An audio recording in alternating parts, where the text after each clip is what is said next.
yang jadi Emang host. bisa? Oh bisa. Yuk, Ya udah kita kalau bisa, bisa. Ya udah mulai ya. Ya. Oke, Assalamualaikum warahmatullahi wabarakatuh, teman-teman semuanya. Warahmatullahi wabarakatuh. Oke, untuk pertemuan kita pada hari ini, jadi kita akan mengadakan diskusi yaitu tentang mendiskusikan mengenai dampaknya ASEAN atau khususnya Indonesia bergabung di ASEFTA itu nanti seperti apa gitu. Nah, untuk menghemat waktu, perkenalkan terlebih dahulu, nama saya Vika Pratiwi. Di sini saya sebagai moderator sekaligus pemantik untuk jalannya diskusi pada hari ini gitu. Nah, selanjutnya di sini saya tidak sendiri, ada teman-teman saya juga, yaitu ada yang namanya Mbak Vivi, Kholifanis, Mbak Sherly, dan juga Mbak Indri. Oke, bisa next selanjutnya.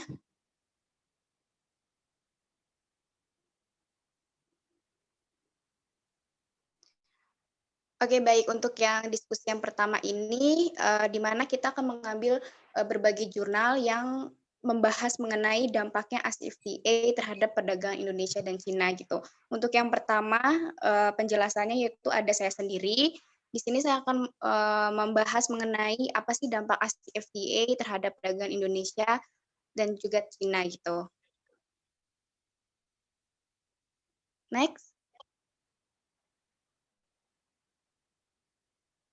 Ya, untuk sebelum kita melanjut ke pembahasan selanjutnya, di sini ada pengertian ASEFTA, di mana ASEFTA itu ASEAN China Free Trade Area, kepanjangannya, atau sebagai kawasan perdagangan besar ASEAN China yang melakukan kerjasama untuk mewujudkan kawasan perdagangan bebas dengan menghilangkan atau mengurangi hambatan-hambatan perdagangan baik itu dari segi tarif ataupun non-tarifnya.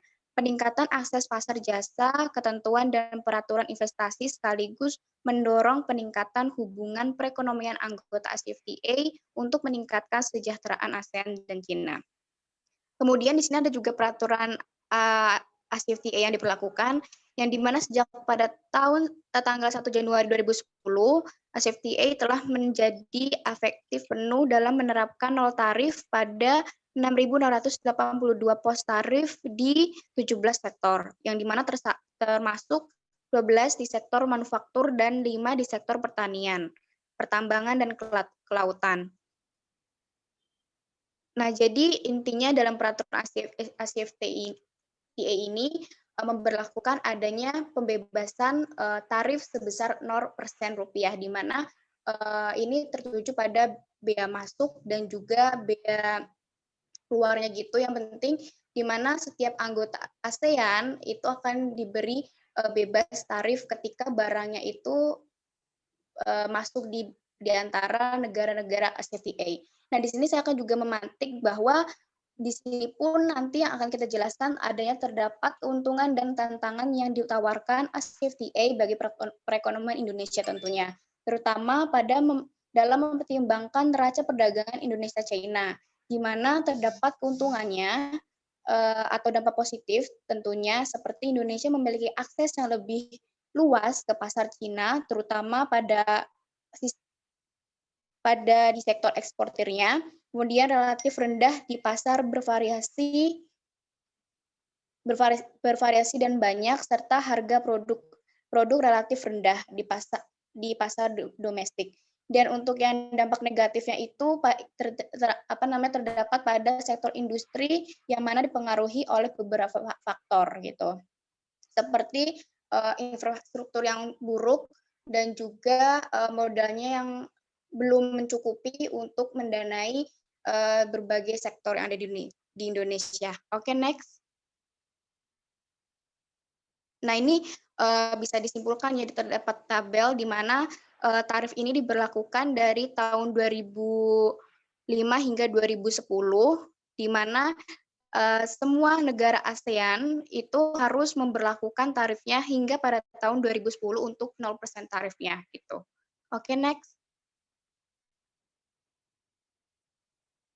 Kemudian ada potensi ASEFTA bagi negara ASEAN. di mana di sini itu seperti, dampaknya, ketika negara ASEAN itu bergabung di ASEFTA salah satunya itu, eee, yang mesti dibilang tadi yaitu Indonesia memiliki akses ekspor yang lebih luas ke pasar China, terus juga Indonesia akan mendapatkan modal untuk mendanai perdagangannya ketika Indonesia itu bergabung di ASEFTA. Salah satunya seperti itu, ke implikasinya atau dampaknya. Oke, next. Nah, dari implikasi ASEFTA ini sebenarnya ada, perbedaan penerapan ASEFTA antara sebelum dan setelah, di mana sebelum diterapkannya atau adanya regulasi ASEFTA ini diberlakukan, Indonesia mengalami surplus yang besar terhadap China sebesar 195 juta USD pada tahun 2004 dan berlanjut pada tahun 2006 surplus menjadi 1,7 miliar US dollar.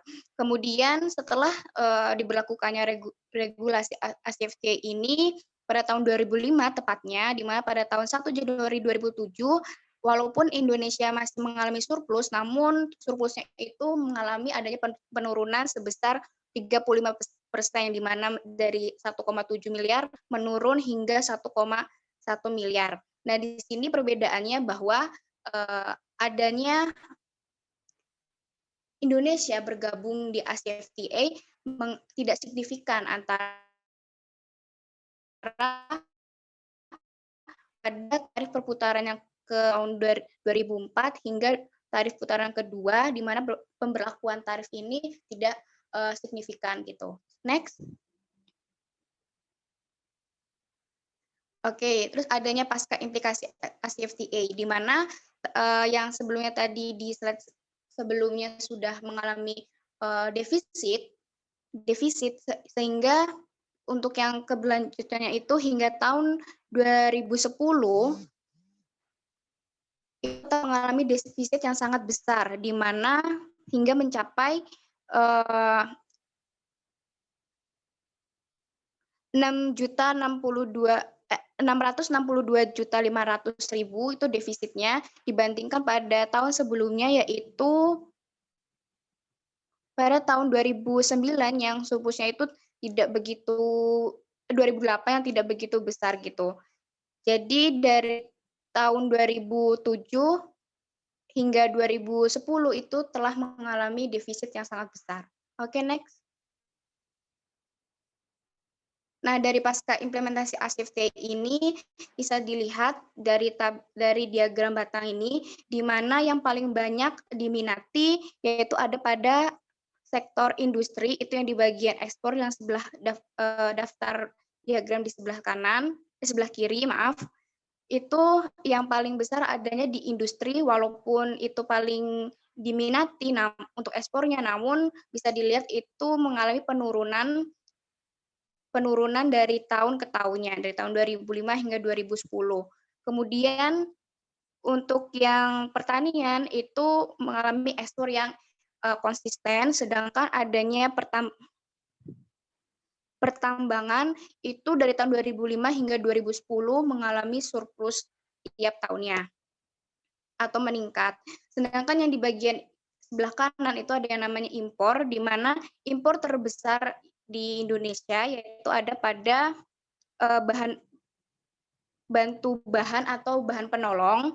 Walaupun demikian, namun tetap saja mengalami penurunan. Sedangkan untuk yang konsisten itu ada pada konsumen barang, dan yang surplus atau meningkat tiap tahunnya itu ada pada barang modal. Oke, next. Nah, dari adanya regulasi ASEFTA ini mengalami adanya dampak atau kesimpulan secara keseluruhan, di mana yang pertama itu dampak menemukan pasar dibanjiri oleh produk dengan harga yang dianggap lebih rendah dan mereka dapat memiliki lebih banyak pilihan. Yang kedua itu bagi eksportir khususnya, ini telah memberikan mereka akses yang lebih besar ke negara terpadat di dunia. Yang ketiga, sisi di industri, ACFTA telah membuat investasi di Indonesia semakin diminati investor asing, termasuk Cina sendiri, didukung oleh pasar yang berkembang dan ketersediaan sumber daya bahan bakunya. Yang keempat, perekonomian Indonesia masih tertinggal sangat jauh yang dibuktikan oleh indikator makroekonomi yang masih harus dibenahi. Oke, selanjutnya.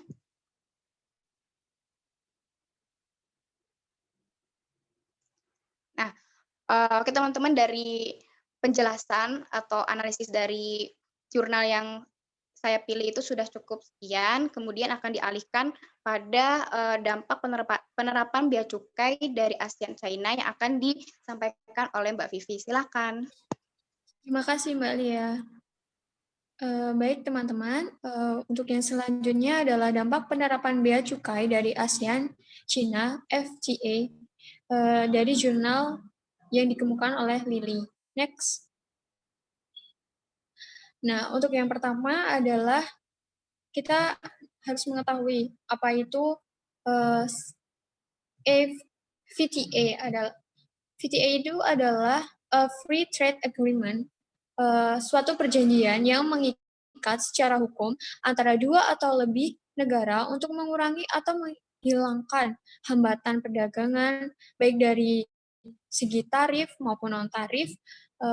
Selanjutnya yaitu untuk memfasilitasi pergerakan lintas batas barang dan jasa antara wilayah para pihak-pihak yang mengikuti VTA ini. Next, Mbak.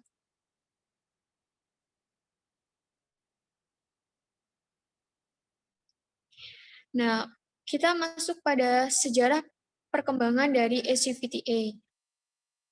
Untuk yang pertama, di bulan November 2001, ASEAN dan China meluncurkan negosiasi untuk ASEAN-China atau VTA dan menandatangani VACIC pada tahun berikutnya.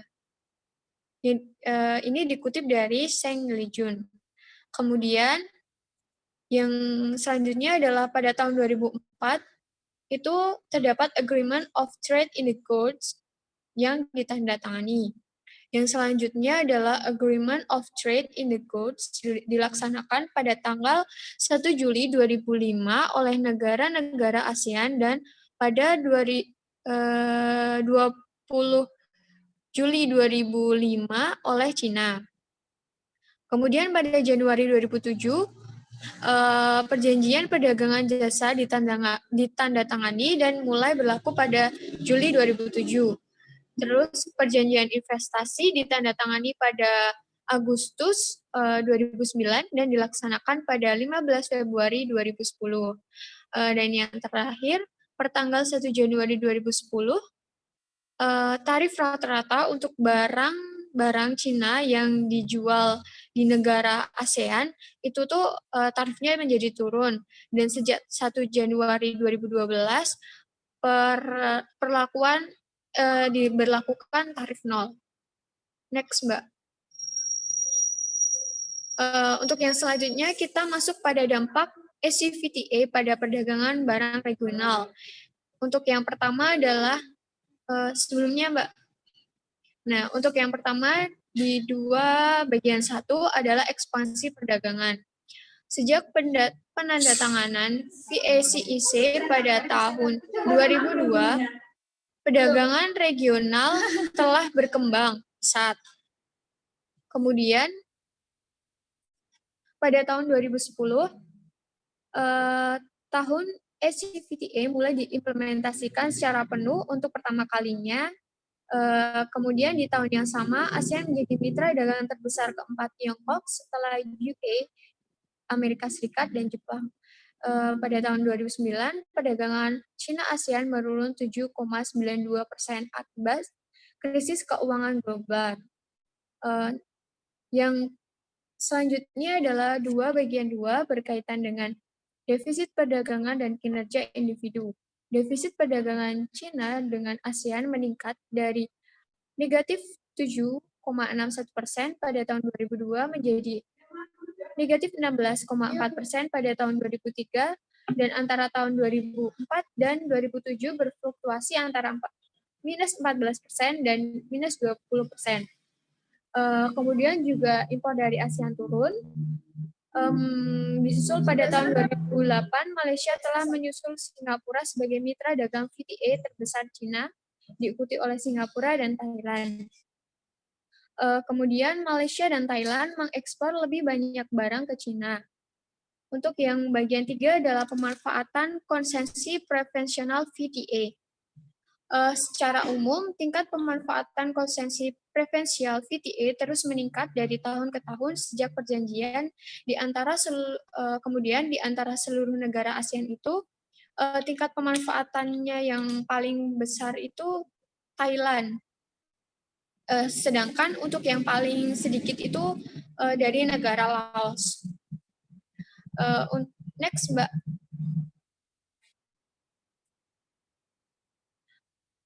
Untuk kemudian adalah 4 bagian 1, yaitu negosiasi aturan asal. Secara teori, aturan asal tidak boleh terlalu ketat atau terlalu longgar. Pertimbangan perjanjian perdagangan bebas antara NAFTA dan modal sering menimbulkan kebingungan tentang modal mana yang lebih sesuai untuk China atau CVTA, dan kriteria asal mana yang lebih dapat diterapkan dan layak pada CVTA ini. Next, Mbak. Untuk yang selanjutnya adalah 4 bagian 2 berkaitan dengan aturan formulasi asal. Selain memilih modal rule of origin, aturan asal tertentu ada memerlukan amandemen. Kemudian ada de minimis, kemudian ada ketentuan akumulasi. Next, Mbak. Untuk 4 bagian 3 adalah penerbitan sertifikat asal. Di beberapa negara anggota SCPT ini, bea cukai tidak bertanggung jawab untuk mengeluarkan sertifikat asal, dan lembaga yang bertanggung jawab tersebut seharusnya memiliki pengetahuan dan keahlian yang tidak memadai. Harusnya itu memiliki keahlian yang memadai, tetapi banyak dari anggota itu tidak memadai di bidang kode HS, penilaian pabean, atau aturan asal-usul. Next, Mbak. Kemudian yang selanjutnya adalah berkaitan dengan memverifikasi aturan asal. Yang pertama adalah terdapat penyalahgunaan dengan niat baik. Maksudnya adalah kadang-kadang pedagang dapat menunjukkan kepabean dengan sertifikasi Formula E yang tidak sesuai dengan persyaratan atau aturan asal, tetapi tidak dengan maksud untuk menghindari kontrol perdagangan. Yang kedua adalah pemalsuan dan penipuan. Ini yang berdampak ya. Perdagangan ini masuk pada perdagangan ilegal, dapat menyerahkan sertifikat palsu dengan tujuan menghindari tarif negara yang paling disukai atau MVN dan pajak-pajak anti-dumping. Next, Mbak.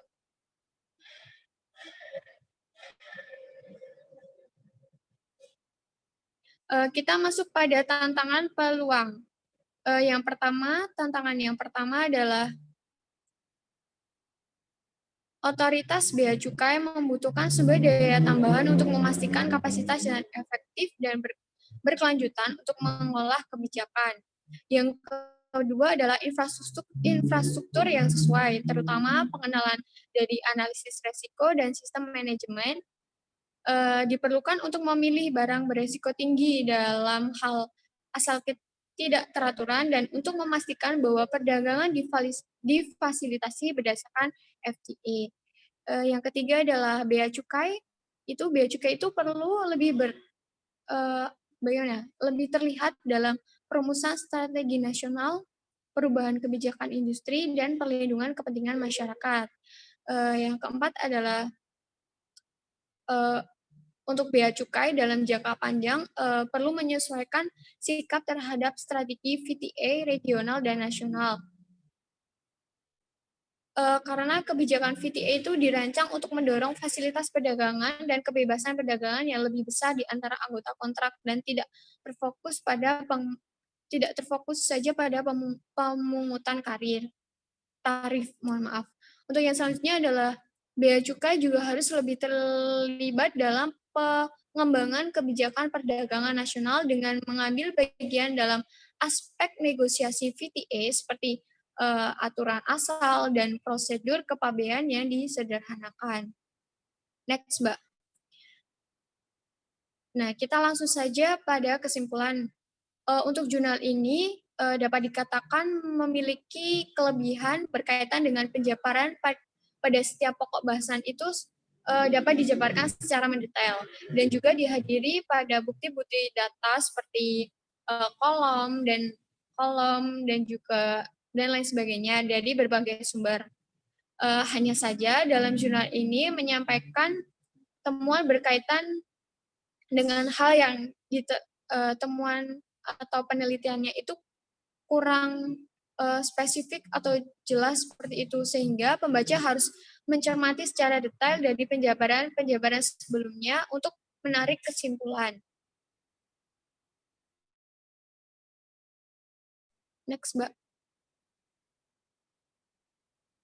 Nah, untuk yang selanjutnya yang dapat saya lihat bahwa perdagangan regional di bawah SCVTA berkembang pesat. Diketahui bahwa China telah melampaui Jepang dan UE untuk menjadi mitra dagang terbesar ASEAN. Namun demikian, perdagangan Tiongkok-ASEAN masih sangat bergantung pada Amerika Serikat dan UE atau Uni Eropa, dan hubungan perdagangan antara Tiongkok dan ASEAN saat ini lebih bersifat kompetitif daripada saling melengkapi satu sama lain.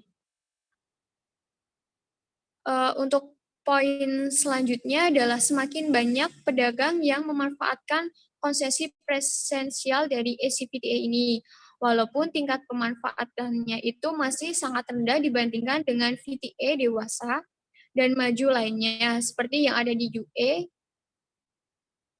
dan NAVTA. Kerjasama industri antara China dan ASEAN masih berkembang dan merupakan faktor penting dalam pertumbuhan ekonomi bersama melalui kebijakan bebas bea, dan pemerintah SCVTA harus mengambil langkah-langkah untuk meningkatkan rantai pasokan industri regional dan saling melengkapi di antara para pedagang bilateral. Selain terdapat tantangan dalam pelaksanaan dan administrasi, VTA juga memberikan kesempatan pada bea cukai untuk kontribusi lebih banyak untuk kepentingan nasional dan bantuan industri dengan menegosiasi aturan asal yang efektif di VTA, sehingga perjanjian antara ASEAN dan China atau ACVTA ini dapat berjalan secara maksimal. Seperti itu. Demikian saya kembalikan ke moderator. Baik, terima kasih atas penjelasannya untuk Mbak Vivi. Oke, selanjutnya kita beralih untuk pemaparan selanjutnya, yaitu pada Mbak Sherly. Silakan Mbak Sherly. Terima kasih Mbak Vika. Nah, di sini saya akan menjelaskan mengenai pengaruh penerapan ASEAN-China Free Trade Area tentang impor produk tekstil batik di PT Indonesia tahun 1998 sampai 2014. Next, Mbak.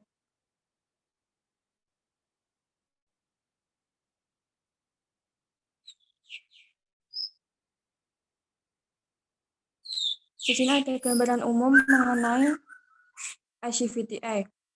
Untuk ICVTA sendiri merupakan kesempatan antara negara anggota ASEAN dengan China untuk mewujudkan kawasan perdagangan bebas dengan menghilangkan atau mengurangi hambatan perdagangan produk baik tarif maupun non-tarif, peningkatannya layanan akses pasar, aturan dan regulasi investasi.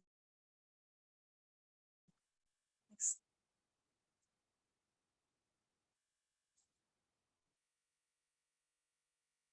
Untuk tujuan ACVTS sendiri yaitu untuk memperkuat dan meningkatkan ekonomi, perdagangan, dan investasi antara negara-negara anggota secara progresif meliberalisasi dan mempromosikan perdagangan barang dan jasa serta menciptakan sistem yang transparan dan memfasilitasi investasi. Selain itu, menjajaki bidang kerjasama baru dan mengembangkan kebijakan yang tepat dalam kerangka kerjasama ekonomi antar negara anggota dan memfasilitasi integrasi ekonomi yang lebih efektif dari anggota baru ASEAN dan menjembatani kesenjangan pembangunan ekonomi antar negara anggota. Next.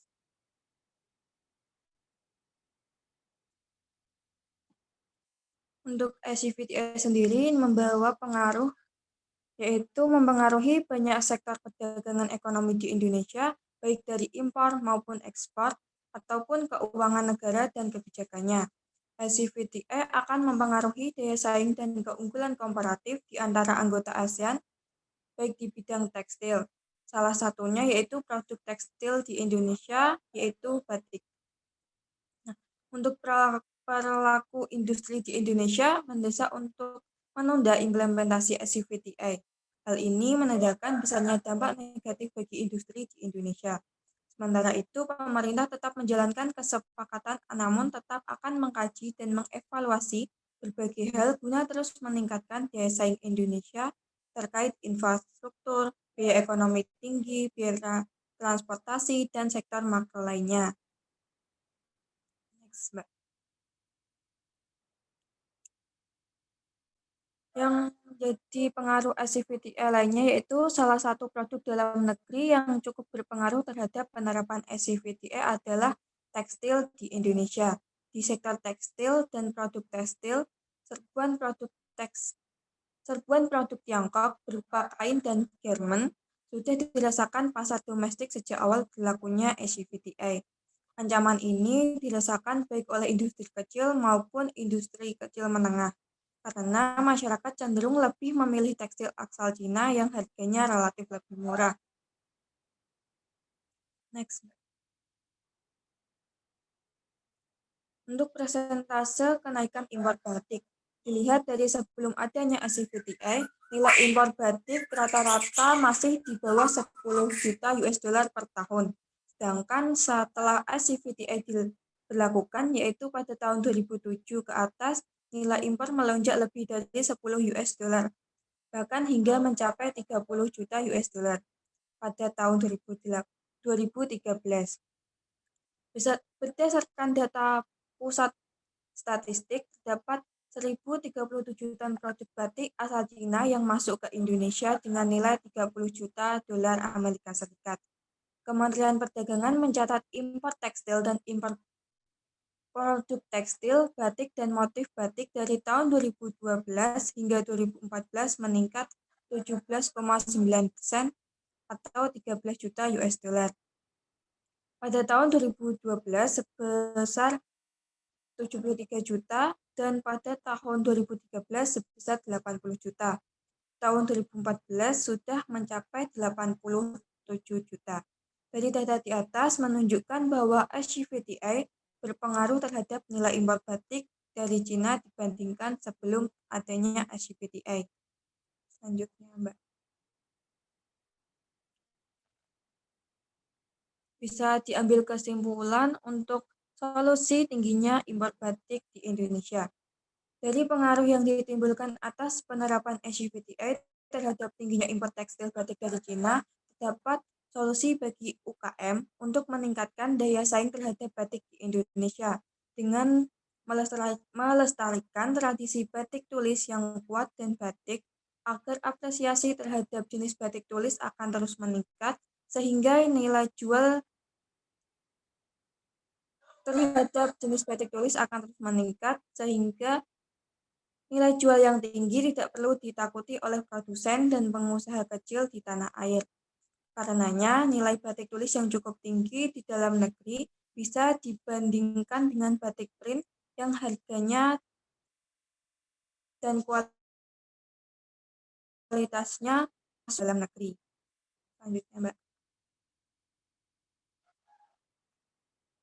Baik, itu saja yang bisa saya sampaikan. Selanjutnya, saya kembalikan kepada moderator. Baik, terima kasih atas pemaparannya Mbak Sherly. Nah, selanjutnya untuk yang terakhir, pemaparannya itu pada Mbak Indri. Pada Mbak Indri, dipersilahkan. Baik, terima kasih untuk moderator atas waktunya. Di sini saya akan menjelaskan terkait menganalisis dampak Kesepakatan ASEAN China Free Trade Area atau FCFTA terhadap kinerja ekonomi jagung di Indonesia.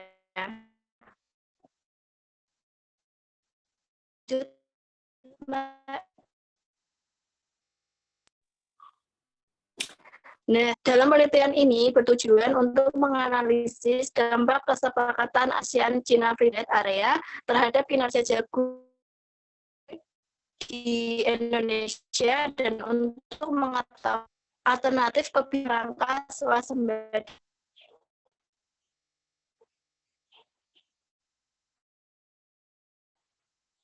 Ini di Indonesia merupakan negara yang memiliki jagung sebagai peran sangat penting dan sangat strategis, terutama untuk mengembangkan dan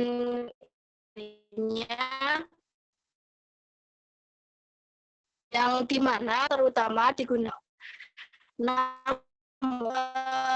dalam perkembangan zaman sebagai bahan industri pesat dapat dijadikan sebagai pakan atau ternak, di mana diperkirakan lebih dari 5 jagung negeri digunakan untuk pakan konsumsi pangan hanya 3.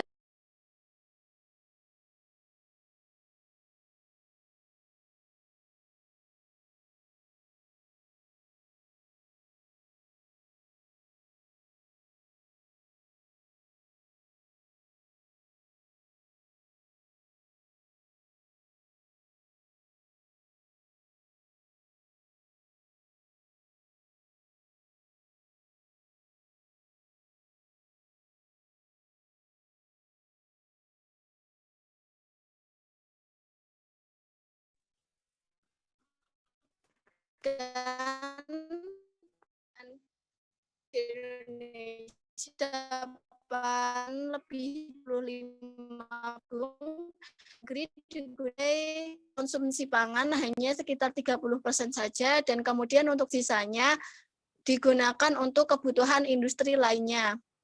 Kemudian pemerintah mengalami kekurangan dalam kebutuhan jagung ini, kemudian pemerintah melakukan impor, dan pada 2010 terdapat luas tanaman itu 3 juta dan diperkirakan hasilnya 12,1 juta ton saja. Nah, sedangkan kebutuhan jagung dalam negeri mencapai 13,8 juta ton, sehingga terjadi kekurangan sekitar 1 juta ton untuk diimpor. Kemudian, lanjut Mbak slide-nya. Lanjut.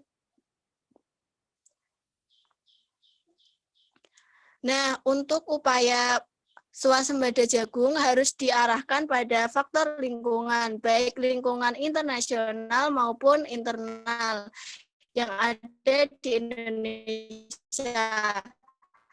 Sejalan dengan perkembangan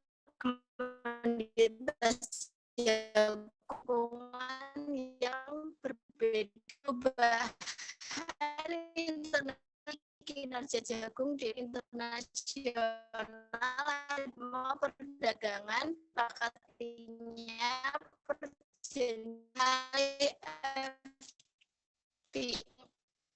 di mana WTO bagian besar AJFT akan merangsang perekonomian negara anggota melalui pengurangan dan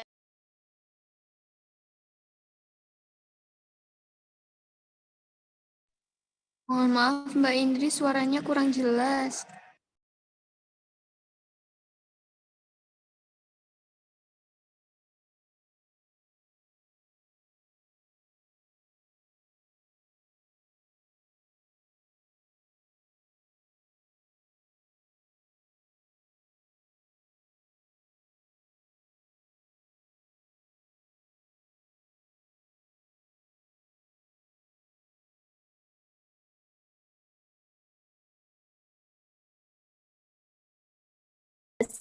ini perdagangan setiap perdagangan langsung Amerika keunggulan pun dengan ukuran ekonomi ASEAN dan Cina akan berbeda secara signifikan. Terlihat bahwa ketergantungan pada perdagangan Cina. Kemudian untuk akibatnya sendiri, impor Cina ke negara-negara ASEAN jauh lebih besar dibandingkan dengan ekspor negara-negara ASEAN ke Cina. Kemudian, next Mbak. Nah, untuk membandingkan produk pertanian dari Cina dan ASEAN, disimpulkan bahwa sebagian besar produk pertanian dari kedua belah pihak saling melengkapi, sehingga ACFTA ini akan menguasai sebagian besar produk pertanian Cina, kecuali untuk ikan.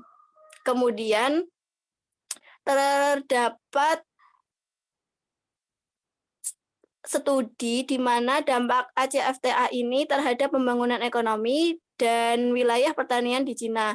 Dalam penelitian ini menunjukkan bahwa kesepakatan ACFTA akan meningkatkan kesejahteraan ekonomi dan memacu pertumbuhan ekonomi di Cina dan ASEAN. Nah, kemudian ASEAN akan mendapat keuntungan kesejahteraan sosial ekonomi yang absolut dengan 1,507 miliar, sedangkan kesejahteraan Cina akan meningkat sebesar 17 juta US untuk meningkatkan kesejahteraan bersih untuk anggota ASEAN sebesar 117 juta. ACFTA ini akan meningkatkan pertumbuhan PDB untuk seluruh peserta. Kemudian untuk tarif rata-rata pertimbangan mengalami penurunan baik dari pasar ASEAN maupun Cina, kemudian menyebabkan defisit perdagangan Cina dengan ASEAN cenderung meningkat. Kemudian menandakan impor dan ASEAN meningkat lebih cepat dari volume ekspor ke pasar Cina. Lanjut, Mbak.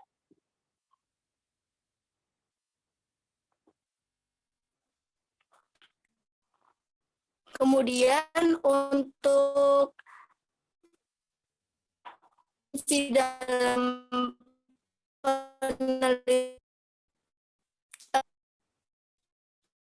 menyebabkan yang akan naik persen dan krisis global bahkan rupiah terdepresi 7,6% dan perkembangan akan ekspor terhenti. Kemudian untuk depresiasi 16% akan menurunkan impor sebesar 12,42%. Kemudian diikuti oleh kenaikan harga dan produksi. Kemudian adanya goncangan eksternal yang berdampak pada menurunnya impor jagung di Indonesia sebesar 33,28%. Penurunan impor yang meningkatkan produksi sebesar 0,060%, kemudian harga jagung dalam negeri naik 1,003%,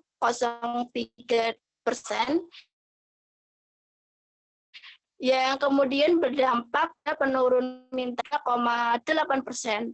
Kemudian untuk goncangan eksternal terhadap kinerja perekonomian, jagung di sini akan mengalami permintaan yang meningkat sebesar 2,8%. Nah, kemudian untuk goncangan eksternal terhadap kinerja perekonomian jagung di Indonesia dan jagung dunia akan dipengaruhi oleh kawasan Asia dan Amerika. Ini bisa dimulai sejak 2010. Lanjut, Mbak.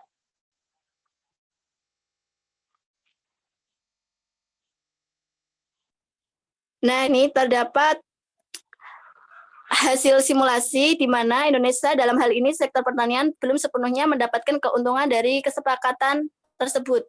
Terdapat masalah yang dihadapi di bidang pertanian, yaitu seperti masalah tanah, teknologi, sumber daya manusia, permodalan, dan pupuk yang berkualitas baik.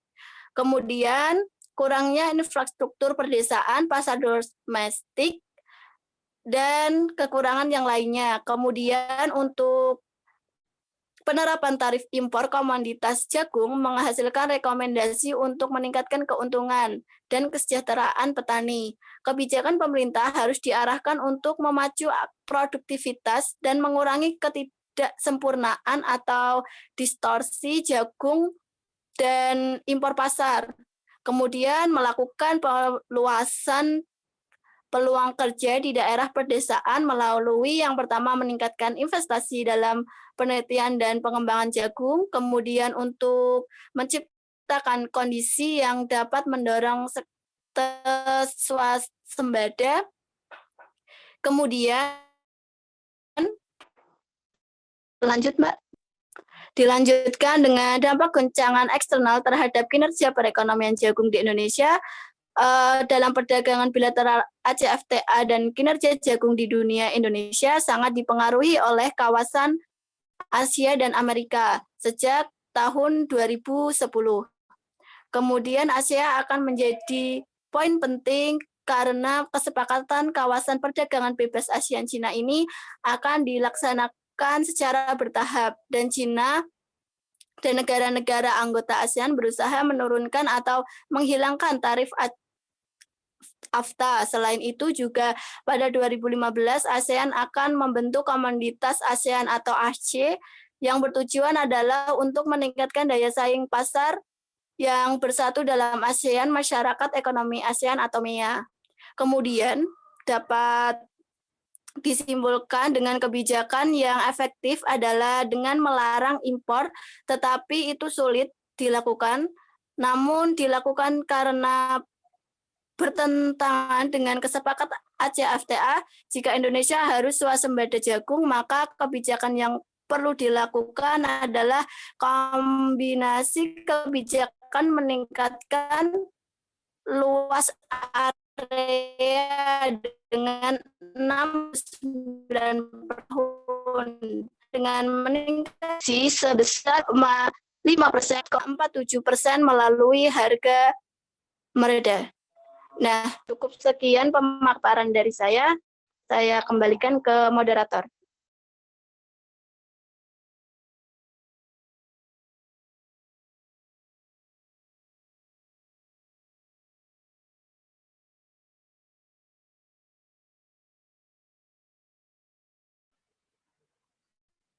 Oke, Mbak Hendri, apa sudah selesai?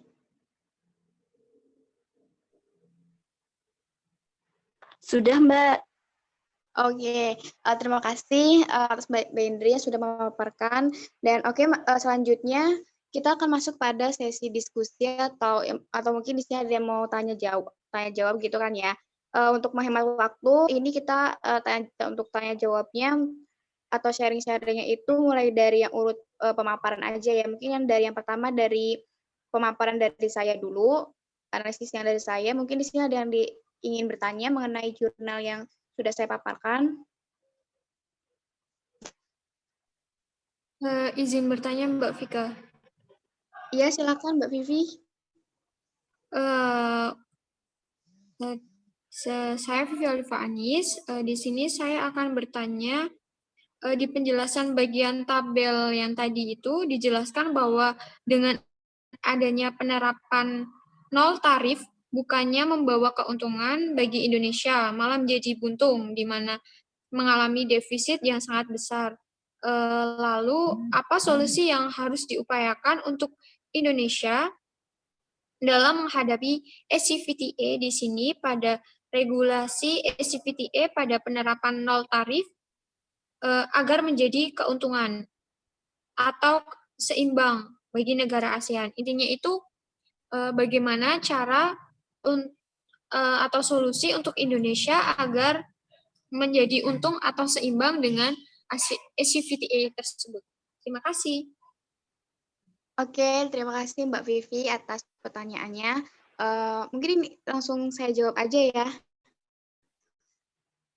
Nah, berdasarkan yang saya tangkap, jadi untuk solusi yang diberikan untuk menghadapi permasalahan yang terjadi pada ACFTA yang tidak adanya keseimbangan di mana stakeholder atau pemangku kepentingan yang harus ada itu dan yang sangat penting itu ada pada pihak pemerintah yang pertama, dan yang keduanya tentu saja pemerintah itu harus adanya koordinasi ataupun bekerja sama juga dengan para pelaku ekonomi yang dimana ini ada pada mungkin para pelaku UMKM tentunya, yang dimana pada pihak pemerintah sendiri itu pemerintah seharusnya memberikan solusi seperti mempermudahkan birokrasi khususnya itu yang ada pada para UKM gitu ya dan industri misalkan dalam hal pendirian usahanya dan akses yang terakses kepada bank gitu supaya ada koordinasi. Kemudian ada penggunaan investasi yang tepat guna yang investasi hendaknya digunakan lebih efisien dan efektif gitu. Dan selanjutnya juga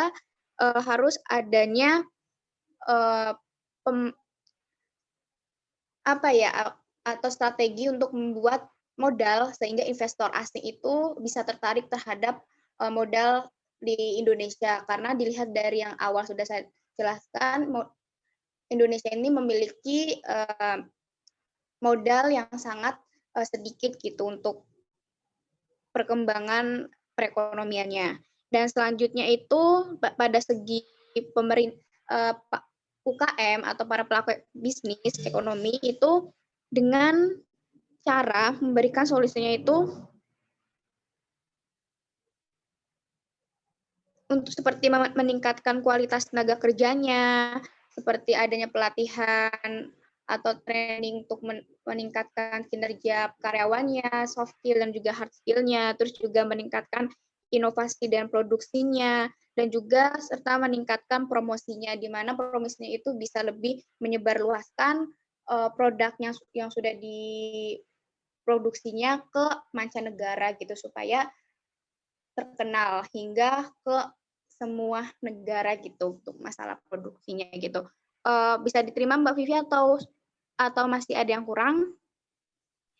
Berarti pada intinya itu perbaikan infrastrukturnya gitu ya Mbak? Iya Kalau benar. secara umumnya itu perbaikan infrastruktur seperti itu. Iya, soalnya juga infrastruktur pada saat itu Indonesia tuh yang saat tergabung di ASEAN masih sangat menurun juga karena dan oleh sebab itu juga menjadi salah satu faktor terjadinya industri atau faktor sektor industri itu menurun gitu, Mbak. Ya, terima kasih Mbak Vika. Oke, atau mungkin di sini ada yang mau menanggapi dari jawaban aku, mungkin masih ada yang perlu disampaikan lagi. Saya Mbak Vika. Oh iya Mbak Sherly, silakan.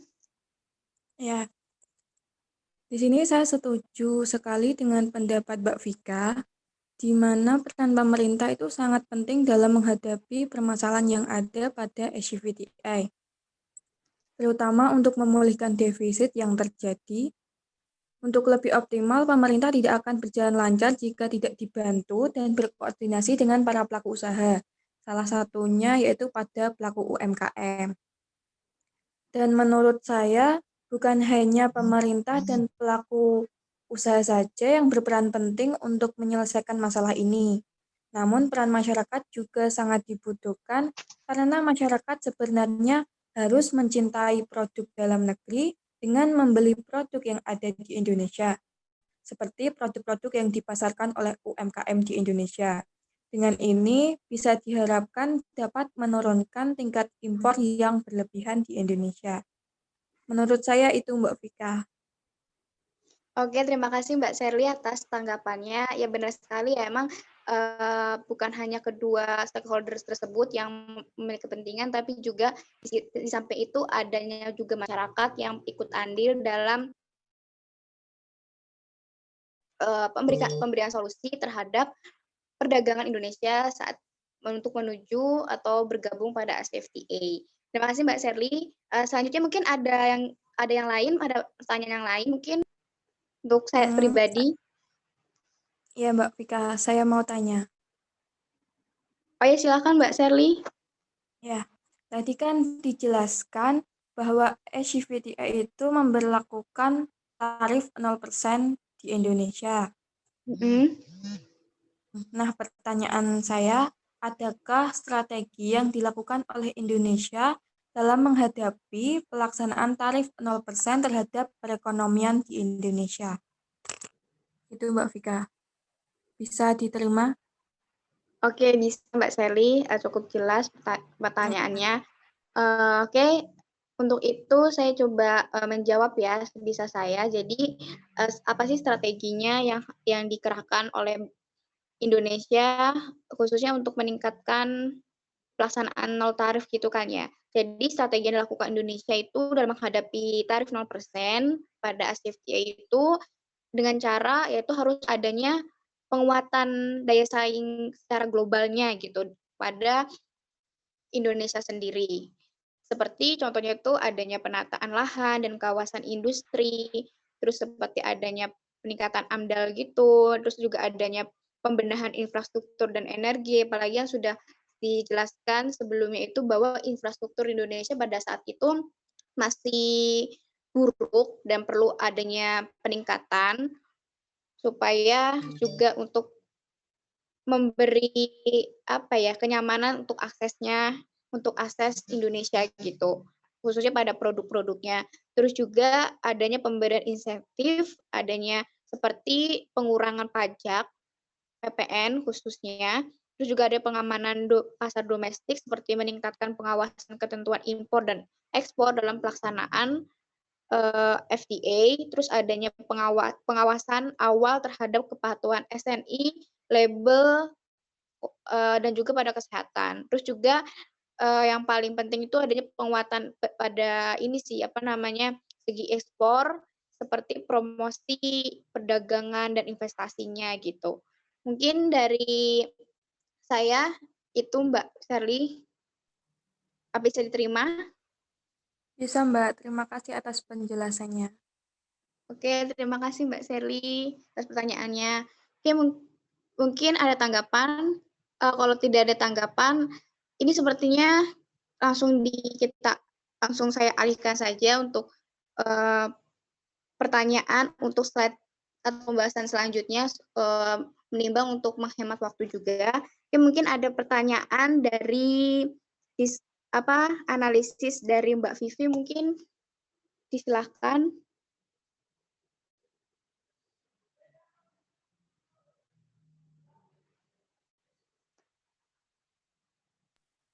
Kan teman-teman yang ingin bertanya.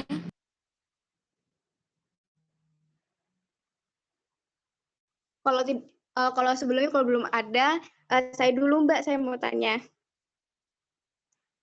Baik Mbak, silahkan. Oke, jadi di sini saya mau bertanya Mbak, tadi kan juga udah disampaikan ya, FTI itu tuh harus memberikan kesempatan khususnya pada bea cukai untuk berkontribusi yang lebih. Nah, menurut pendapat Mbak Vivi sendiri itu cara bea cukai untuk lebih berkontribusi yang lebih berkontribusi itu untuk tujuannya itu untuk kepentingan nasional di bawah FTA itu seperti apa ya Mbak ya? Bisa diterima ya. Mbak? Berarti maksudnya adalah yang perlu dilakukan untuk lebih berkontribusi dalam pembuatan seperti kebijakan seperti itu Mbak? Iya benar Mbak. Jadi kayak modelnya kontribusinya lebih seperti apa gitu. Kalau menurut saya, ini boleh langsung dijawab? Iya boleh, kalau bisa udah jawabannya boleh Mbak. Kalau menurut saya itu yang pertama adalah maksud investasi, yang pertama itu investasi dulu. Investasinya itu harus lebih, maksudnya bea cukai itu harus menginvestasikan lebih banyak upaya untuk meneliti kebutuhan dan persyaratan industri dan pembangunan kerja sama antara lembaga yang lebih efisien, sehingga investasi yang ada itu dapat diterapkan secara maksimal. Untuk yang kedua, menurut saya itu bea cukai harus menyesuaikan aturan dan prosedur yang relevan untuk mempromosikan fasilitas perdagangan dan tingkat pemanfaatan dari konsesi presensial seperti yang tadi dikatakan di PPT. Dan kemudian dalam dalam aktivitasnya, Bea Cukai itu harus menetapkan kriteria aturan yang lebih sesuai dan transparan melalui negosiasi dan perumusan FTA. Untuk yang selanjutnya adalah keputusan asal VTA, rezim ANEO, dan sistem verifikasi elektronik antara negara importir dan eksportir juga harus dipertimbangkan dan diterapkan agar memberikan impact yang baik dan menguntungkan bagi penyelenggaraan perdagangan juga pada bea cukai yang masuk. Seperti itu, Mbak. Apa bisa diterima? Oh ya bisa Mbak. Jadi intinya itu untuk berkontribusi lebih itu yang penting dari Indonesia sendiri itu harus mentaati prosedur yang ada, terus juga kebijakan yang sudah disepakati gitu ya Mbak ya. Iya, dan investasinya itu harus dilakukan secara efektif dan efisien, seperti itu Mbak. Oh gitu ya ya. Bisa diterima Mbak. Vivi, terima kasih atas penjelasan atas jawabannya. Sama-sama Mbak.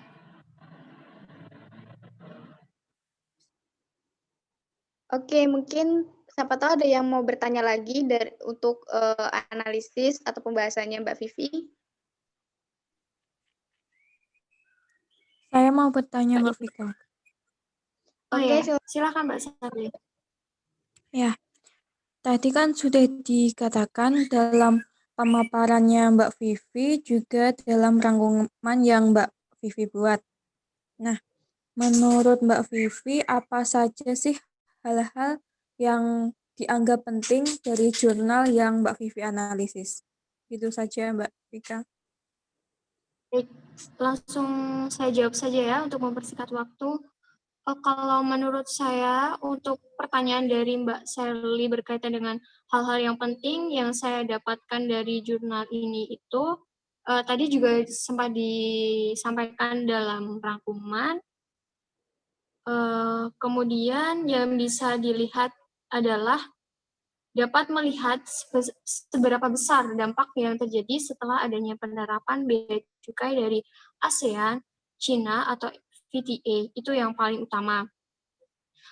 Tadi juga dikatakan dalam rangkuman bahwa perdagangan regional di bawah SCVTA berkembang pesat.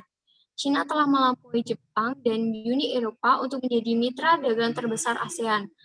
Namun demikian, perdagangan Tiongkok ASEAN masih sangat bergantung pada pasar Amerika Serikat dan juga Eropa. Dan hubungan perdagangan antara Tiongkok dan ASEAN saat ini itu lebih pada kompetitif, bukan saling melengkapi satu sama lain dari impor dan ekspor yang dilakukan.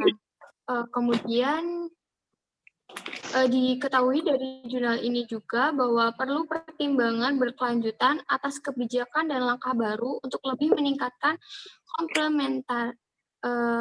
komplementaritas ekonomi dan kebijakan industri dengan tujuan memperkuat kebijakan VTA tarif nol tersebut, seperti yang dikatakan tadi juga oleh Mbak Vika. Dalam penelitian ini juga menunjukkan bahwa meskipun pemanfaatan konsesi preferensial meningkat, itu kurang dari ekspektasi awal pemerintah pusat Cina. Oleh karena itu, perlu pertimbangan kebijakan dan langkah-langkah dirancang untuk meningkatkan tingkat pemanfaatan dari konsesi tersebut. Demikian, Mbak Charlie. Iya Mbak Vivi, jadi kesimpulannya tentang jurnal yang Mbak Vivi analisis yaitu mengenai dampak SCVTA terhadap negara ASEAN. Iya, ASEAN seperti itu. China itu memberi dampak yang besar terhadap perkembangan ekonomi di ASEAN. Betul Mbak Iya, Vivi? Mbak. Iya, seperti itu, Mbak. Oke Mbak Vivi, terima kasih atas penjelasannya. Iya. Izin mungkin ada yang menambahkan boleh? Oh iya, Oh iya. silakan Kak Indri. Iya, di sini saya ingin menambahkan sedikit saja. Saya setuju dengan pendapat Mbak Vivi, hanya menambahkan bahwasannya dampak penerapan bea cukai dari ASEAN Cina FTA ini akan memberikan peluang untuk dapat lebih meningkatkan perekonomian dan industri melalui kerjasama dan kebijakan-kebijakan yang disepakati bersama, yaitu dengan antara anggota ASEAN dan Cina. Namun, seperti yang telah disampaikan bahwa pemanfaat konsisten dan preferensial ACFTA ini masih rendah sehingga perlu melakukan kebijakan dan melalui langkah-langkah secara bijak dan cermat. Bisa saja melalui kebijakan bebas biaya dan itu jika mungkin dapat dilakukan. Mungkin itu yang bisa saya tambahkan. Makasih Mbak Indri sudah menambahkan. Sama-sama Mbak Vivi. Oke, mungkin cukup ya dari ya pertanyaan untuk Mbak Vivi. Mungkin bisa untuk dilanjut lagi pada pembahasan untuk Mbak Sherly. Mungkin di sini ada yang ingin bertanya untuk jurnal yang sudah dibahas oleh Mbak Sherly. Silakan untuk menghemat waktu juga. Saya ingin bertanya, Mbak. Oh iya, silakan. Mbak, siapa ini Mbak Indri ya? Iya, Mbak. Ya, nah, silakan. Di sini saya akan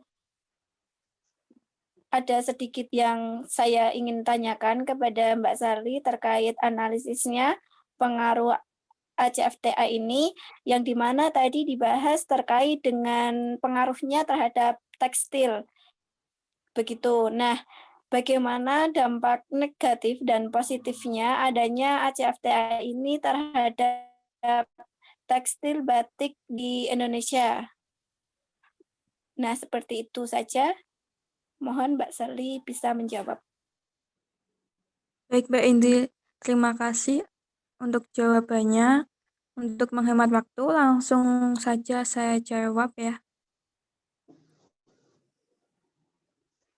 Nah, untuk dampak positif sendiri itu, yang pertama, adanya kerjasama dengan ASEAN China Free Trade Area, yaitu terciptanya ide-ide kreatif dari pengrajin atau perusahaan batik di Indonesia agar dapat bersaing dengan produk Cina maupun bersaing dengan negara ASEAN lainnya. Nah, untuk yang kedua, yaitu datangnya investasi Cina berupa pabrik tekstil Cina di Indonesia yang mampu menyerap banyak tenaga kerja lokal serta transfer teknologi secara langsung. Yang ketiga yaitu pencabutan tarif ekspor ke Cina yang semula sekitar 17,5% sampai 25%.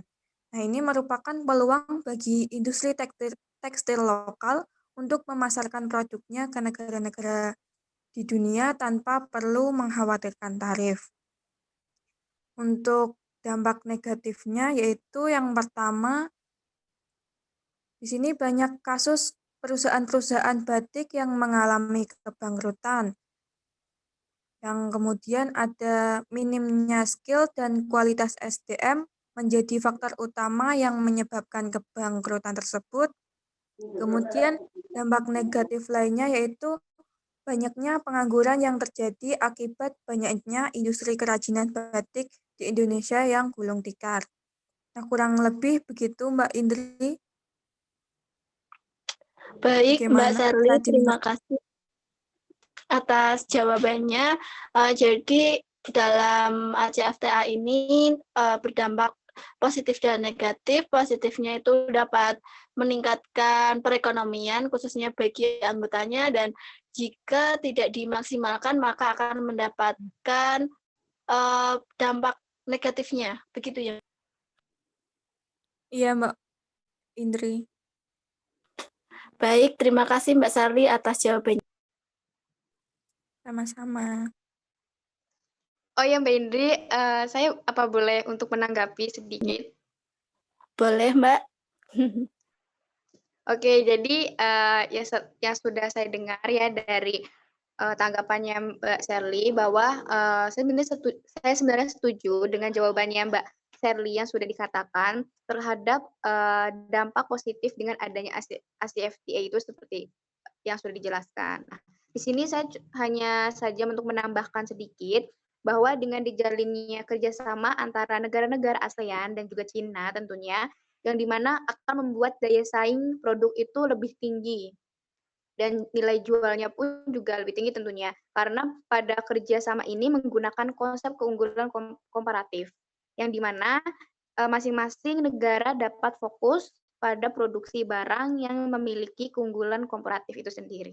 Itu tambahan dari saya untuk Mbak Indri. Baik, Mbak Vikalia, terima kasih atas tambahannya, sangat bermanfaat. Terima kasih Mbak Indri. Oke, kayaknya untuk yang pertanyaan buat Mbak Sher udah nggak ada ya kayaknya. Ini bisa saya alihkan untuk yang ingin bertanya pada yang jurnalnya Mbak Indri. Silakan, apakah ada?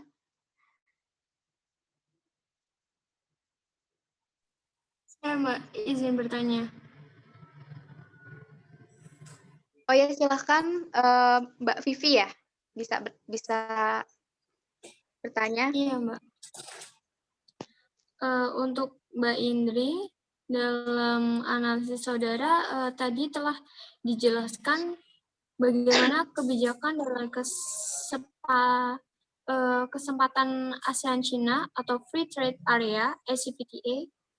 Nah, yang menjadi pertanyaan, apa dampak kebijakan tersebut terhadap kinerja perekonomian jagung di Indonesia? Apakah bisa diterima, Mbak? Bisa, Mbak Vivi. Terima kasih atas pertanyaannya. Di sini langsung saya jawab, di mana penerapan tarif impor komoditas jagung akan menghasilkan rekomendasi untuk meningkatkan keuntungan dan kesejahteraan bagi petani.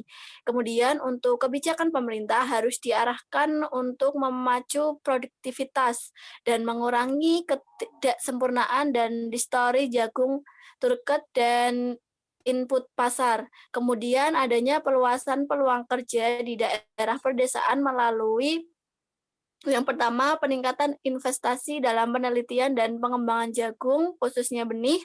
Kemudian yang kedua, untuk menciptakan kondisi yang dapat mendorong sektor swasta atau yang kemudian juga kinerja jagung sangat dipengaruhi oleh negara Asia dan Amerika. Sehingga di sini dengan tarif, maka cenderung pemerintah akan mengurangi impornya jagung ke dalam.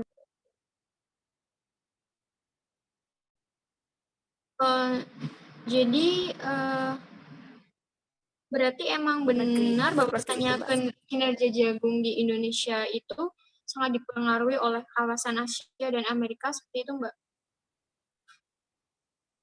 Iya, Mbak, benar sekali seperti yang telah dijelaskan dalam PPT tadi, untuk produksi jagung di Indonesia itu dipengaruhi oleh Asia dan Amerika. Berarti untuk menyeimbangi hal tersebut itu ACFTA perlu melaksanakan secara bertahap dan berusaha untuk menghilangkan tarif di AFTA itu. Seperti itu kan, Mbak? Apakah benar? Iya, Mbak. Benar. Benar Terima sekali. kasih, Mbak Vivi. Iya, Mbak Vivi. Sama-sama.